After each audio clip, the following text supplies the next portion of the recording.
all, thanking God for His graces and mercies in memory of Pastor and Mrs. Abel, Mrs. Chidin,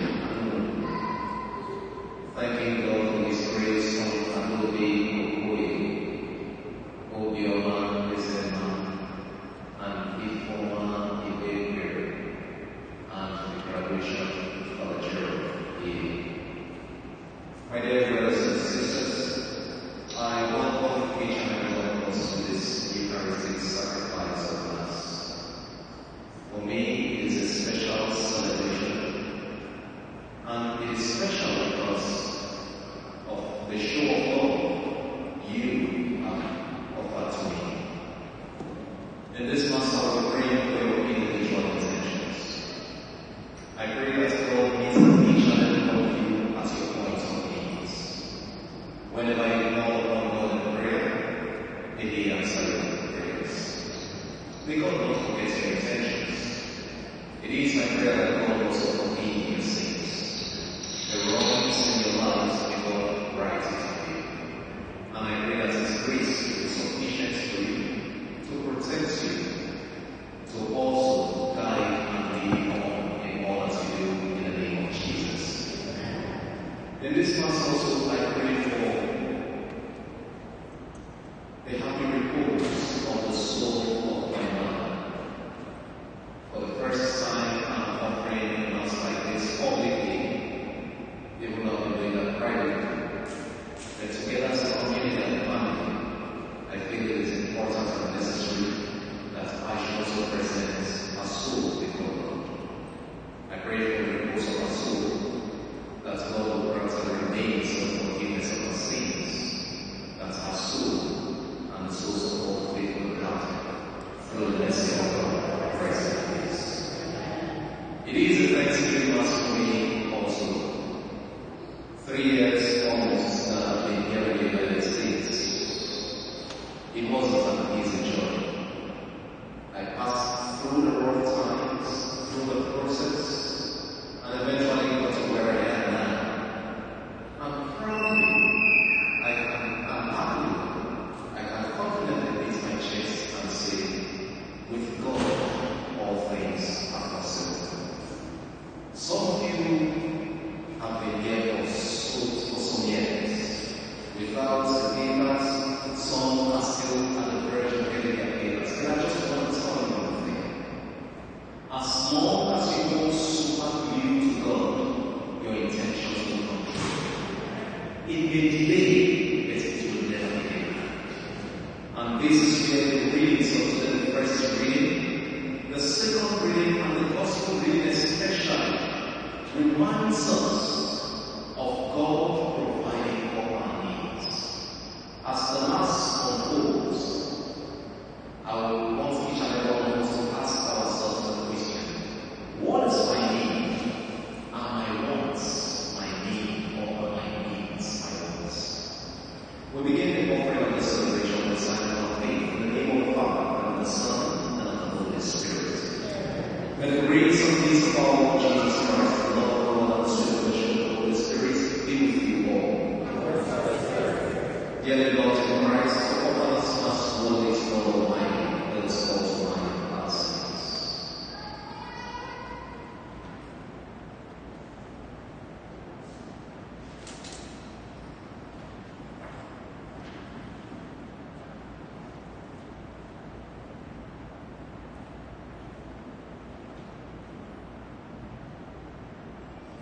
You have sent to the contrite, Lord, have mercy.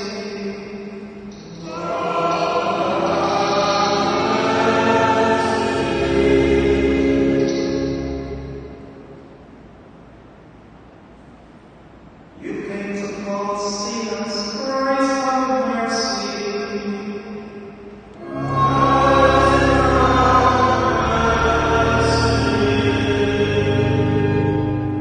And you for us, our right hand of Father in heaven.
You may restore what you have created and keep safe what you have restored. Through our Lord Jesus Christ, the Son, who lives and reigns with you, in the unity of the Holy Spirit, one God, forever and ever. Amen.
Amen.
is none like you. We thank you because even in the midst of negativities, you have so proven that you are God. We thank you because you have granted us grace and privilege to be counted among the living. We stand before your throne of presence not because of our good deeds, not because of our righteousness, not because of our holiness either, but because you are the God of mercy. Because you are the God of second chance. Because you are the God of love. Because you are gracious and you are mercy. You are slow to anger and your kindness surpasses that of men. Gracious God, may your name be praised, may your name be blessed, may your name be held holy, may your name be revered, may you be glorified, may we, O Lord, worship you in truth and in spirit. As we are about to hear you speak your words to us, open our hearts that we may cherish you. Open our ears that we will not only hear, but will also embrace your word. Open our minds that we may understand your message. Gracious Lord and Father, I surrender and commit all the canopy of your divine protection these children who stand before you this day. As many as their faces are different, so also are their different intentions and supplications. Anyone who has come before you this day, asking you and begging for a particular need, Lord Jesus, settle the matter. May your children not go out the same way again. In John chapter 14, verse 1, he said, let not your hearts be troubled, put your trust in me and put your trust in God. We stand upon the confidence of the word that today you will prove yourself that you are God as we place our trust in you. In Psalm 125, it said, those who place their trust in you are like Mount Zion and never shake. Father God, and let me minister to the souls, minister to the works of their hands. May you minister to their families. May you minister to their finances. May you minister to their foundation. May you minister to their health. May you minister to their going out and their coming in. May your favor, may your grace abide with your children. Your favor shall go before them with a pillar of fire in the daytime, and a pillar of fire by night. No harm shall befall your children. I stand upon the promises of your word in Isaiah 54:17 that says, no weapon formed against your people shall prosper, and so shall it be in the name of Jesus. Those who travel shall go in safety and come back in safety. Those who labor, O Lord, and let for means of livelihood shall not labor in vain. The lives of your children shall not become short of thy enemy. Heavenly Father, please your children at their points of needs. Let there not be a time in their lives where your children shall ask, what kind of God do I serve? Let there not be a time when your children will question your existence. In the face of rejection, let a blessing directed them. I pray for direction, I pray for open doors. I pray for breakthrough, I pray for empowerment. I pray for uplifting, and I pray for supernatural elevation. Gracious God, wipe away the tears of your children. This day as I speak, consecrate my lips as I speak only from the glory of your wisdom. I do not want to speak above the carnal voice of you, but that the words that proceed forth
especially when it comes to representing our intentions, especially when within the context of prayers. At this point, my dear friends, one very first question I want each and every one of us to ask ourselves is, what is your need? I know that living your homes and coming here, we all have our different needs. But sometimes, we come also to realize that some of these needs are not necessarily needs, but some of these needs are wants. Some of these things we have created and call a need may not necessarily be a need. There are some persons who are here and believing God to bless them with money. For them, that is a need. But I stand again this afternoon to correct that impression. It is not a need. A need is something that you can do without. And because sometimes we have also misunderstood where to place the definition, the meaning, and to appropriate these words of needs and wants, we actually do not know how to direct our intentions. We really do not know how to direct our petitions and even direct our prayers. For some persons, God blesses you with money. He blesses you with wealth. That is a need that has been provided. For some other persons, they are praying for this kind of miracle to happen. Now, to tell you that this is not necessarily a need, this is the illustration I want to give. A pagan, or what you may want to call an atheist, what you are asking God to bless you with a miracle of prosperity, to bless you with plenty money, to bless you with your own home and all that kind of stuff, to own your own property. Now, what you are believing God and saying, this is my need and this is what I am believing you for, at that point, even atheists, there are so many of them who have these things in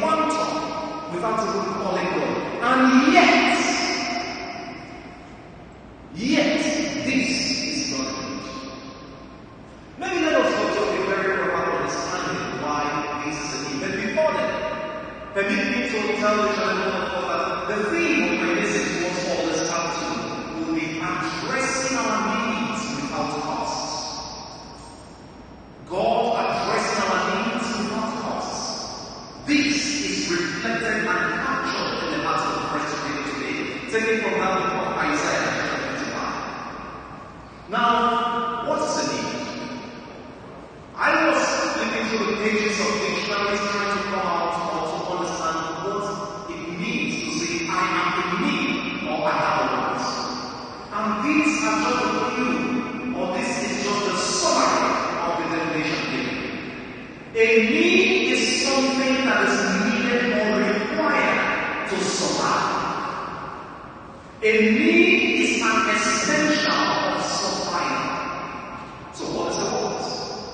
A want is something people desire to have that they may or may not be able to obtain at that particular point in time that they desire to experience.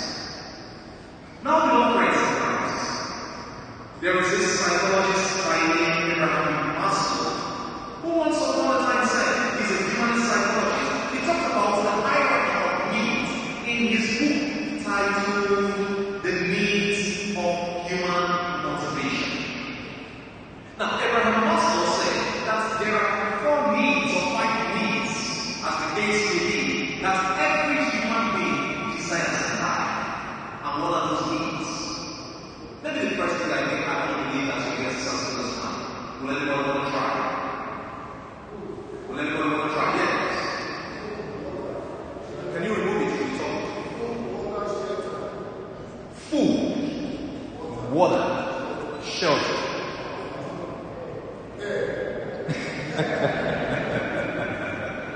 Alright, I was going to come back. Now, he just said food, water, shelter, and air.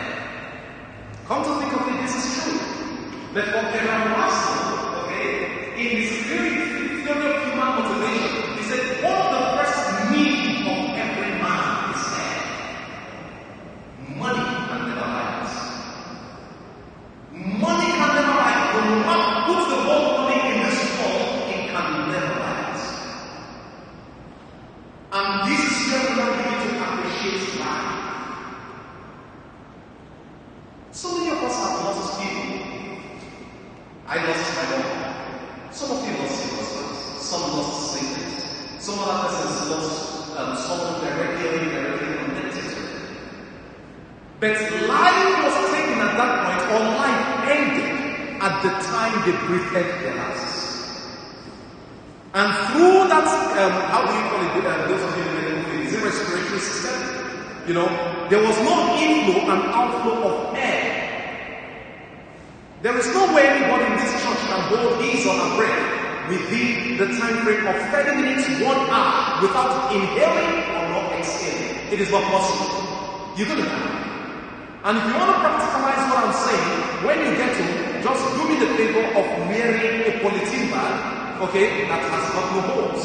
And let's see how you're going to survive the next 30 minutes.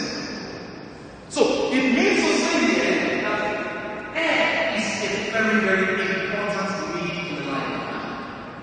Another need again, which our brother here has said, is the need of food, the need of water, the need of shelter. Now, going further, we can also categorize these needs in different spaces or in different classes. We have spiritual needs. There are material needs. There are emotional needs. There are psychological needs. There are social needs. Irrespective of whatever it is you're looking for, these needs will be classified or categorized within this context. Now, my dear little friends in Christ, we could see here that at this point in time, we are living in a world of uncertainties.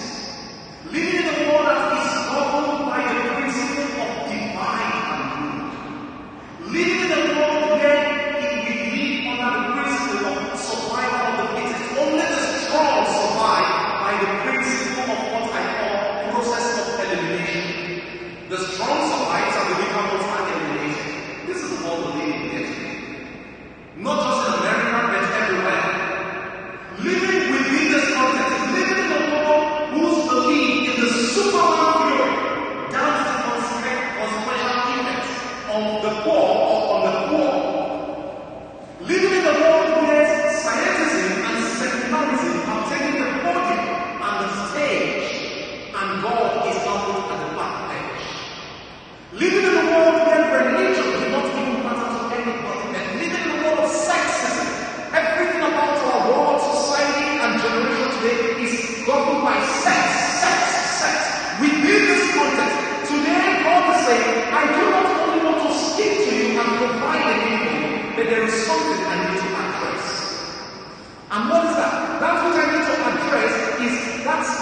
God give me that. Now that is a material need. So what happens to the spirit man? One of the things that the readings of today reminds us of is this, that we should not place our needs more important or the material needs up and above the spiritual needs.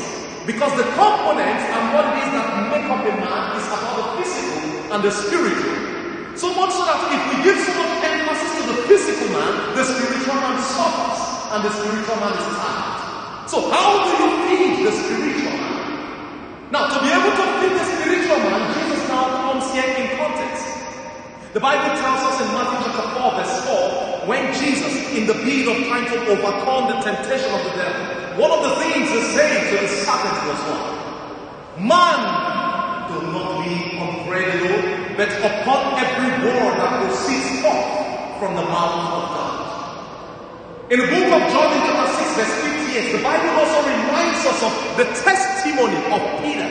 When everybody had abandoned Jesus just because Jesus said, if you do not eat my flesh and drink my blood. They took offense to that statement. Because at that point Jesus did not provide for them or did not give them what they were looking for. But even when they had gone and Jesus turned around and said to the apostles, what are you waiting for? You do not go too. Peter said to Jesus, to whom shall we go to? Lord, you have the message of eternal life. Now that is the spirit man, to be fair. The desire that the spiritual man should be fed. Now the question is, do you have that kind of desire? Do you have that kind of money? Unless we begin to crave for that kind of money and desire, then we will not actually understand the meaning of what it means to say, God, for this air alone I pray, I thank you for it.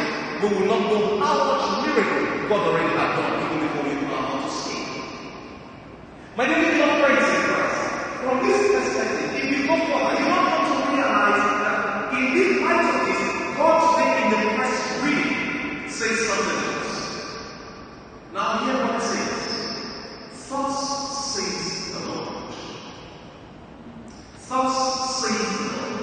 All you who are thirsty, all you who are thirsty, it not say some of you who are thirsty, and all of you who are thirsty comprises of both the sinners and the righteous, comprises of those who are holy and the unholy, comprises of the greatest and the smallest.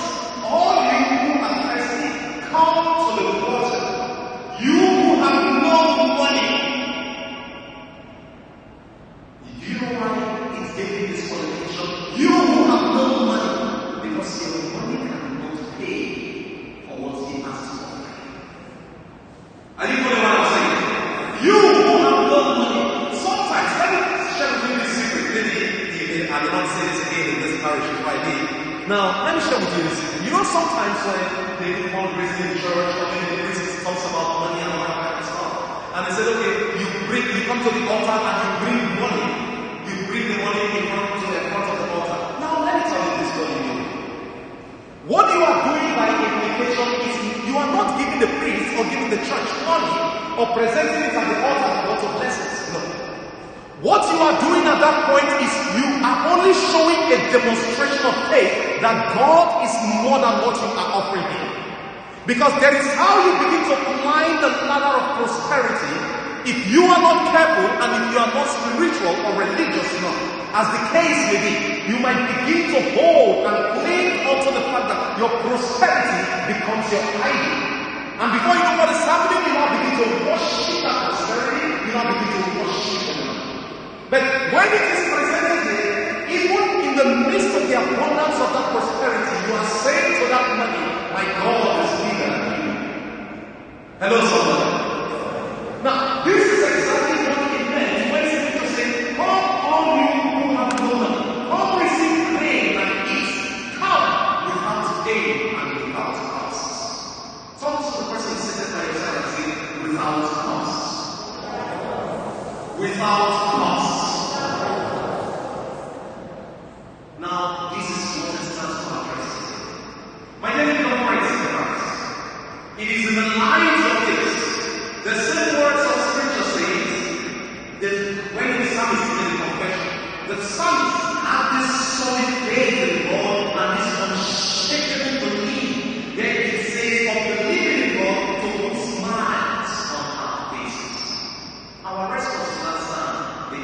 version here says, the hand of the Lord feeds us. It answers all our needs. Money cannot be children. You can take a first flight ticket from here to the Bahamas, but money cannot grant you safe travel. You can get the best and the latest of the Rolls-Royce car. That is what money can offer. But money cannot guarantee your movement from here if you drove down to the church with the Rolls-Royce from here to the next street.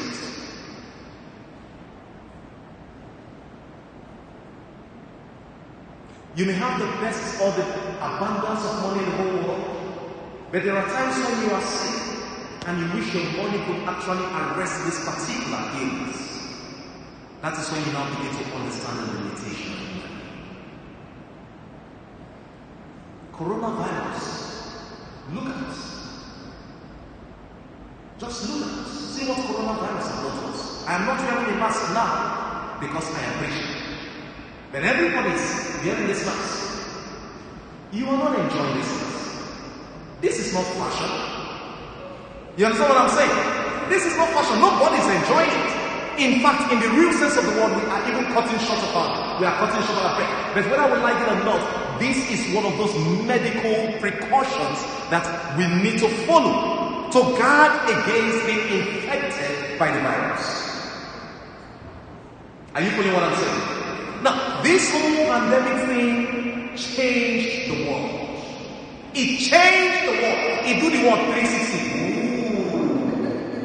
And it's on a standstill. And everybody's looking. What direction will it take? A lot of people want to fly, but they cannot travel because of pandemic. People cannot move freely anymore because of pandemic. I was listening to a radio presenter sometime last week, and the presenter on FM station said, apart from America, those in Europe, those in Africa are free to travel and fly down to the Bahamas. But anybody, whether it is a property, a human being, or a flight coming from the United States, will not be permitted or will not be allowed to fly within the radar, not even to talk of landing in the Bahamas. A whole America, a whole America, you cannot even fly within the radar of the Bahamas, not to talk of landing. Tell me, what is it that America has not got? Why is everybody craving to come here? If the whole world catches fire, everybody sees America as the safest heaven, the last place to save their head. And now, this same America is the one that is on fire now. This same America is the same country or continent that even the underdeveloped continent or countries have placed a ban on. We do not want you for now or to further notice. Hold your problem and address your problems. See how the mighty has fallen because of coronavirus. But I want to tell you, even this shall come to pass. Amen, somebody. Even this shall come to pass. It is not a hopeless situation. They make mockery of them now. They know what they are doing. They are only trying to build. They may lose now, but they still know what they are doing. And when they bounce back, the world will come begging on their knees. However, that was a diversion. But the message here is that we must always focus on the need that God has provided. And that was why the psalmist in this psalm, when he says, the hand of the Lord feeds us, he answers all our needs. Let me take you to verse 2 of that verse. The verse 2 says, the eyes of all look hopefully to you. Hope simply is in our places. Hunger will get hope. No weakness. I don't know if you understand this English. Hunger will get hope. You know the weakness. So that even if you have money, you don't have money, but as long as you still need, there is hope. Tomorrow better, even better. That is how millions of Nigerians and Africans are surviving today.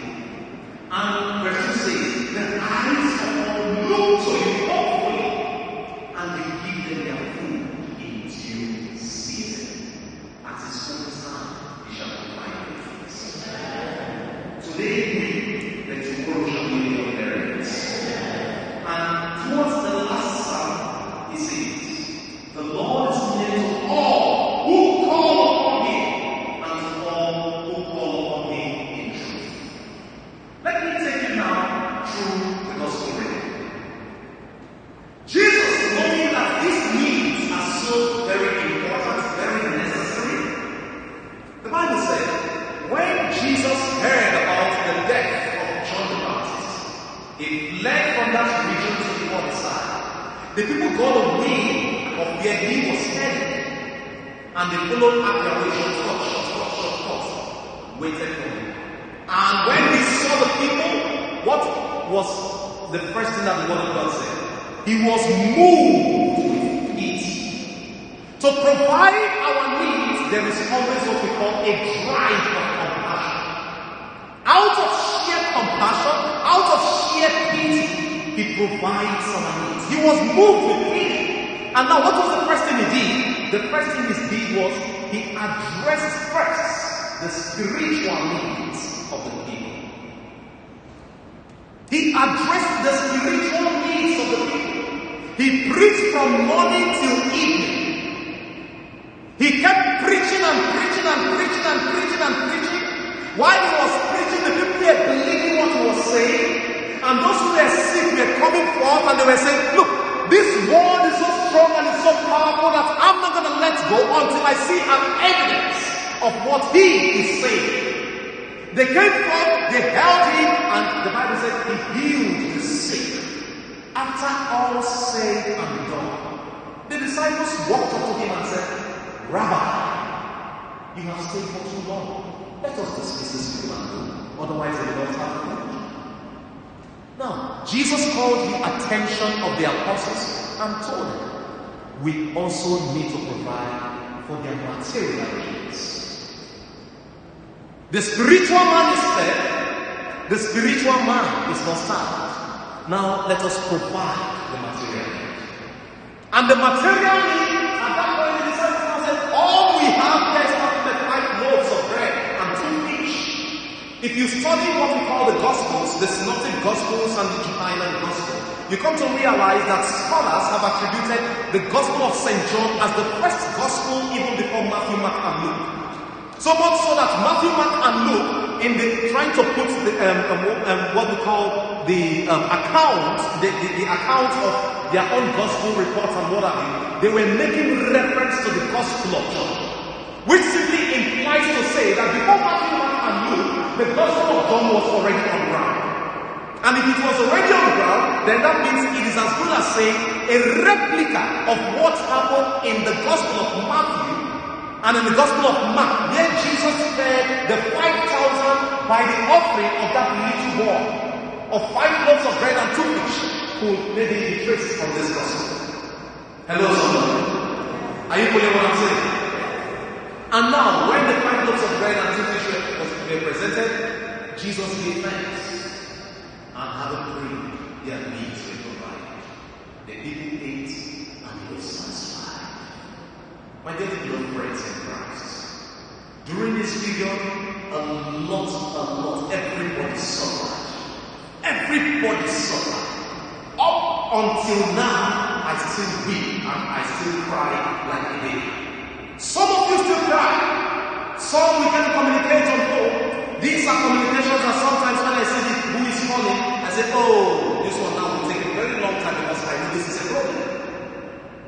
You understand? At the end of the day, but you don't run away from such cause, but of course that is the reason why we are Christians, to console the people and to give them comfort. When my mother died, and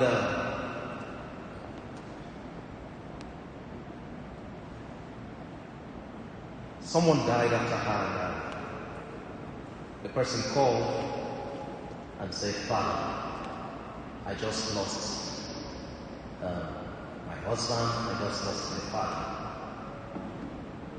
At that point, I was speechless. You may want to ask me why. I lacked the first words to say. For the first time, I never knew how to say to somebody who is bereaved words of consolation to strengthen that person. I was just quiet. And all I said was, may God rest the soul of your father or your mother in peace, your husband in peace. I didn't call again after that, until after some few weeks, I called and announced it. I called because I couldn't talk the first time he actually told me about the death of the Lord. That was because for the first time in my life, I have never been placed in a position as a priest who preach the word to the people and yet do not know what to say to himself and to somebody in a similar situation.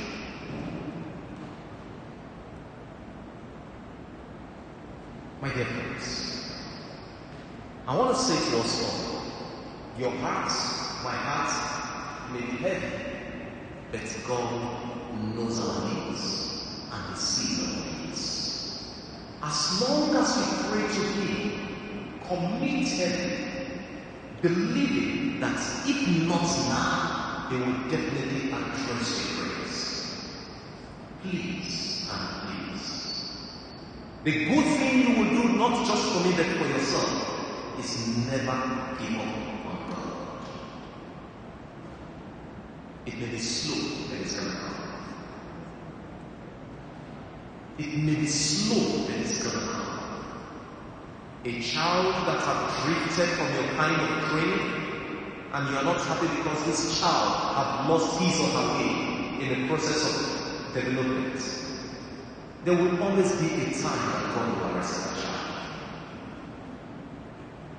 Believing God for a husband or for a wife, and what people see you, they don't see you as you are only good as a property, a material, or an article for sex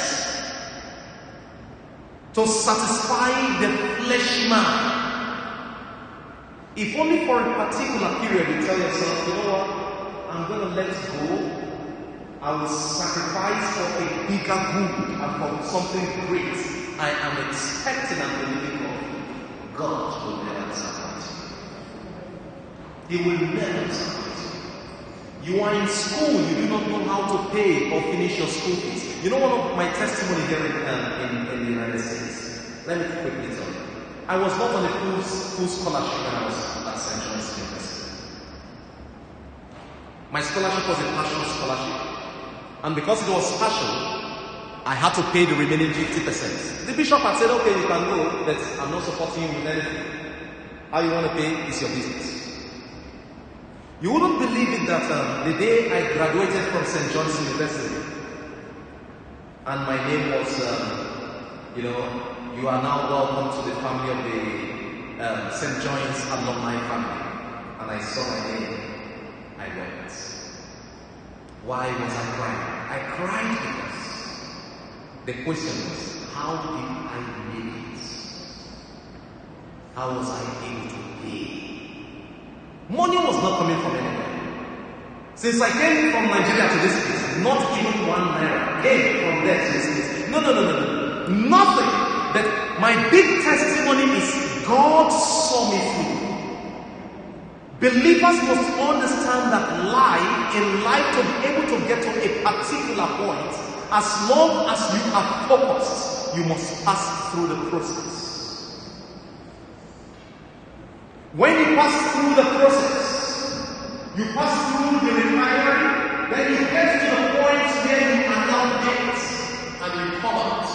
When people perceive the product, they say, this is original. And they say, indeed, this bread from God. Now it is good for consumption. That is my testimony. I want to thank all of you. May God bless you. May God bless you all.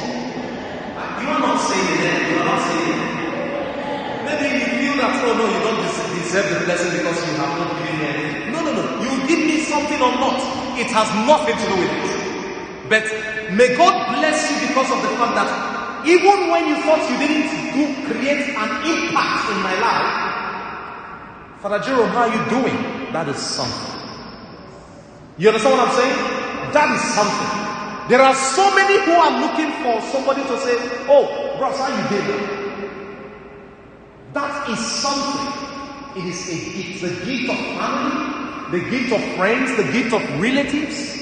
It is something that money cannot buy. And that is one particular need that's been addressed. As against the need of being lonely.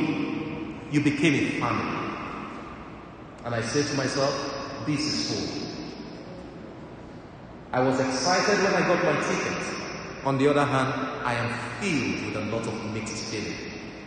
Coming in here, I told sister, I said, sister, I am nervous. How do I celebrate this Mass? Sister said, go and do what you know how to do best. I said, may God guide me. But the truth of the matter is, Father, I know I'll still give my words of gratitude towards the end. Father Michael, he's not there.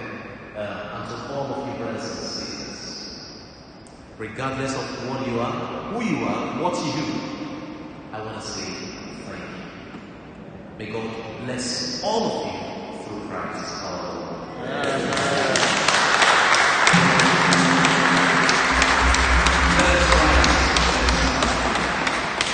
We believe in one God.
We bring you our needs before the throne of mercy this week, confident in the power of your love and the abundance of your generosity.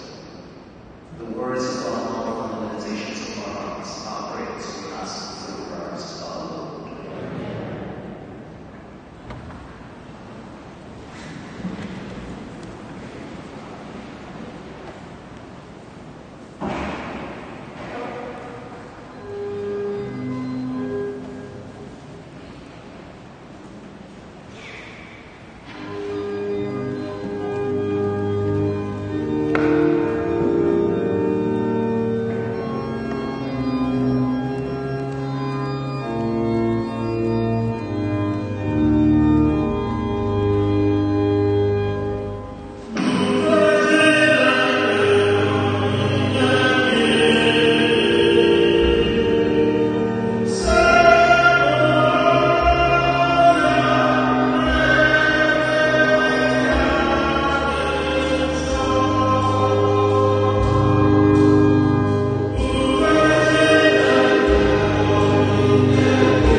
took bread and giving thanks, said the blessing, broke the bread and gave it to his disciples, saying, "Take this, all you, and eat of it, for this is my body, which will be given up for you."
And give a chance to his disciples, saying, "Take this, all you, and drink of it, for these are the shards of my blood, blood of the new and eternal covenant, which we pour out for you and me for forgiveness of sins.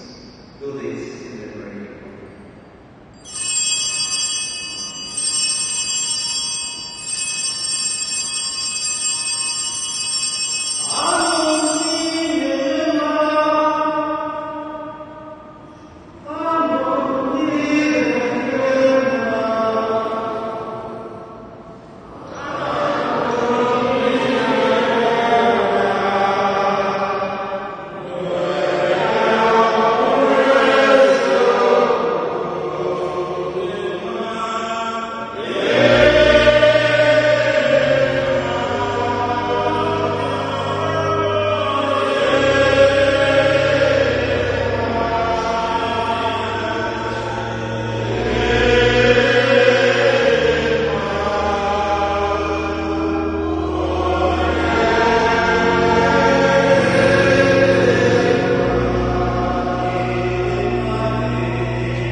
Lord, we pray upon the nation of the church and recognize the sacrificial deeds him by his death, you will to reconcile us to yourself. Grant that we, who are nourished by the body and blood of your Son, and filled with the Holy Spirit, may become one body, one spirit in Christ. May you make of us an eternal offering to you, so that we may obtain an inheritance with your elect, especially with the most blessed Virgin Mary, Mother of God, with blessed Joseph as spouse, with blessed apostles, your glorious martyrs, and all saints, on whose constant intercession in your presence we rely more firmly. May the sacrifice of our reconciliation with God alone advance the peace and salvation of all people.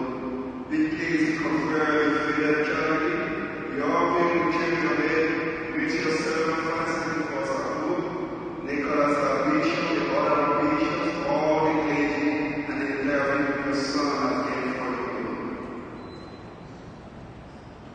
Remember your servant whom you have called today. You have called from this world to yourself.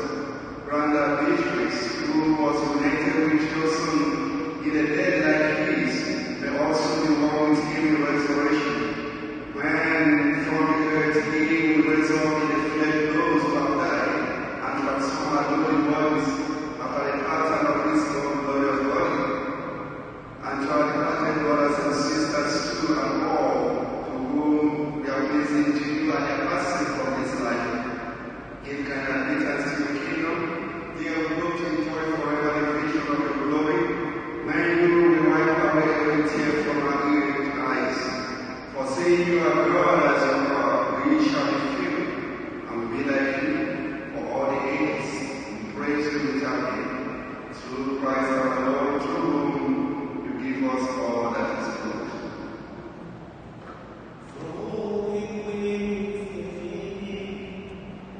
In the unity of the Holy Spirit, all glory and honor is yours, Almighty Father, forever and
Behold Jesus, our Redeemer lives.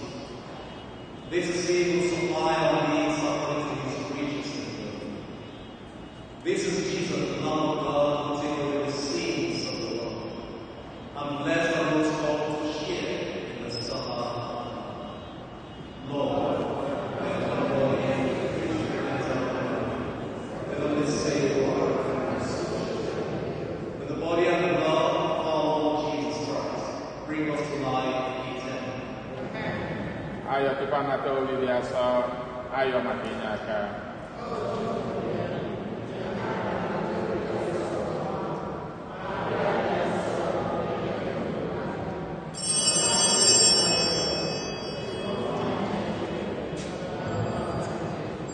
Omen kime bere.